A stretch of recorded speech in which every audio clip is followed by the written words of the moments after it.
waliwo olutalo wakati wa Adonia Ayebale ne Winnie Byanyima era nga luno lweyolese nnyo oluvannyuma lw'ekitongole ekya UNAIDS okubeera nga kyaggaddwa mu butongole. Adonia Ayebale bw'atyo yakkidde omutimbagano n'agamba nti weebale nnyo President of the United States of America, weebale nnyo Secretary Rubio nti omulimu ogwa UNAIDS nti tegubadde gwa kutaasa bulamu nti era gusobola okukolebwa Health Ministries endala era n'agamba nti era gusobola n'okukolebwa Africa CDC. Kakati ono bw'atyo n'ategeeza n'agamba nti UNAIDS nti ebadde yafuuka kwegamba yava ku mulimu gwayo wabula kati n'ebeera nga yafuuka yakuteekawo competition ku cultural issues ez'enjawulo. Era bw'atyo n'ategeeza nti PEPFAR ye real deal oba the United States President's Emergency Plan for AIDS Relief mbu yeyandibadde plan entuufu. Mu ngeri ey'ekirogo n'ebigambo ebyo byatadde ku mukutu gwe ogwa X ng'alinga asanyuse ennyo akuba mu ngalo olw'okubanga Winnie Byanyima akalimu kabeera kaweddewo abantu bamwambalidde era abamu ku bamwambalidde nyinza okufunira wano nga babiri.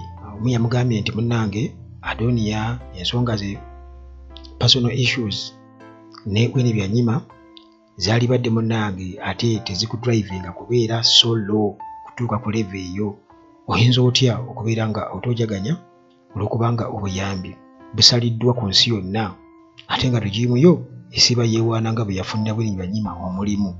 Kale era bwe batyo nga bagamba nti ebigambo ebyo ng'ebyo okuva mu Uganda's permanent representative to the UN nti omuntu nga ye ayinza atya okubeera nga ali anawea ekintu ng'ekyo kya mugaso oba oli awo nga kiyamba ku bantu abamu nga mu bitundu ebimu eby'ensi oba oli awo hope ebadde mu USAID ne mu UNAIDS nga obuyambi ng'obwo bwate bwebatuuseeko kitegeeza abantu abo babeere bagenda kubeera nga bafuna obuzibu obw'amaanyi. Naye ate abantu abamu nga bagamba nti bwe twogera ku siriimu bo bagamba nti ne Africa oba banna gavumenti za Africa zirina obuzibu. Kati wano mu Uganda nti waliwo ebifo nga banneekolera gyange gye babeera era nga poliisi ne gavumenti ekimanyi bulungi nnyo. Kati wano nyinza okuwa ekyokulabirako kati nga wali ku best oluguudo oluva ku Nkulungo ey'e Busega eyawulamu olugenda e Masaka oba e Mbarara oba e Rwanda n'oluno olugenda Emitiana mu Bende. Kakati awo bw'oyisa ku Nkulungo eyo n'oba mu makati ge Nateete ddala nti mu trading center ye Nateete naawo ku Nkulungo eyo gye twogerako ey'e Busega waliwo ekifo kye bayita best era ng'ekifo ekyo kyakola nnyo mu biseera ebya COVID-19 naye bagenda okutunnyonnyola nga batugamba nti ekifo ekyo kya munene nnyo nnyo nnyo nnyo era ne OSI oba DPC bwe nzijukira we Nateete awo baatuuka n'okubeera nga bamukyusa kyamuleetera ebizibu kubanga yatandika okukikolako ebikwekweto. Kati ne wabaawo n'ewalala eri gye bayita ku Mabiito naye bamalaaya bangi nnyo sayidi zaawo. Kakati abantu bo bagamba nti ebifo bingi nnyo Makindye n'ewalala yonna gavumenti byemanyi omuli bamalaaya era bwe tuba twogera ku kusaasaanya siriimu nti oba oli awo ssente ziri si zeetaagisa amangu mu kusaasaanya siriimu wabula government action ku bifo ng'ebyo tiyandibaddeyo kennyini nnyini eteekamu amaanyi okulaba nti biggalwa naye olw'okuba nti babifunamu ate nga bya banene kati balemererwa okubeera nga babiggala siriimu n'abeera eno nga yeegiriisa ne balinda obuyambi okuva ebweru. Abantu abamu point anti kati muganda wange tetwagala kuleka jjinya na limu nga sirivuunule eyo nayo point eri awo.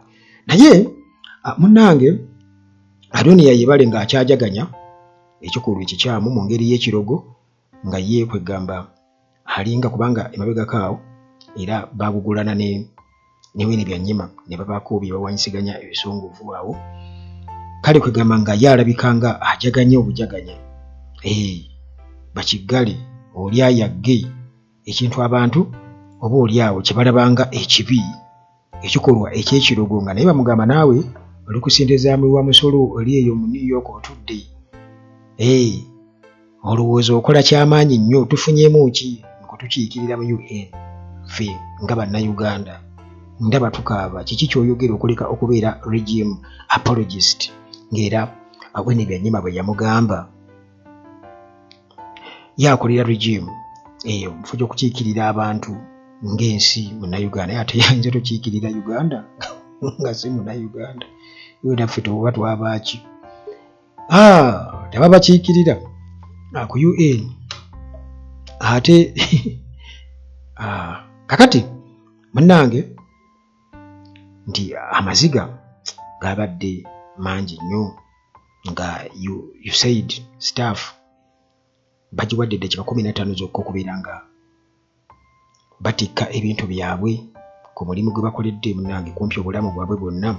Officials tuli Washington DC era munnange nti enkuba yabadde etonyerera era state bwetyo neegwamu ekiyongobero nga abantu bwe batyo abakozi ab'ekitongole kino ekya USAID bwe batyo munnange bajjayo ebintu byabwe babawadde eddakiika 15 zokka okubeera nga babijjayo bagende. Era kiggalwewo nti ababadde bakwere mu kitongole kino ebbanga eriwererako ddala bo bakirabidde ddala nga munnange ekitongole kino ekya USAID ekya United States Agency for International Development okuggalwawo tekiri fair. Bo bagamba nti kale balabye oba agencies nga ziggalawo naye si mu ngeri ya kibwatukira bwetyo oba si mu ngeri bwetyo, si mu ngeri ya kibwatukira. Ekitongole kino kibadde kimazeewo ebbanga eriwerera ddala era nga kigambibwa okuba nti kyatandikibwawo mu myaka munnange egy'edda ey'olu1961 era nga kino kyakola nnyo mu Cold War mu budget cuts era wamu n'okushiftinga political landscapes. Ekitongole kino kibadde kiruddewo era nga kyatandikibwawo bakyestablishinga 1961 era nga kino kyali kisurvivinze Cold War, budget cuts ne shifting political landscapes. Era kino kibadde kiyamba mu kuwa obuyambi okwetoola ensi yonna paka kati. Naye ng'omuntu yeebuuza lwaki ekitongole kino kiggaddwawo.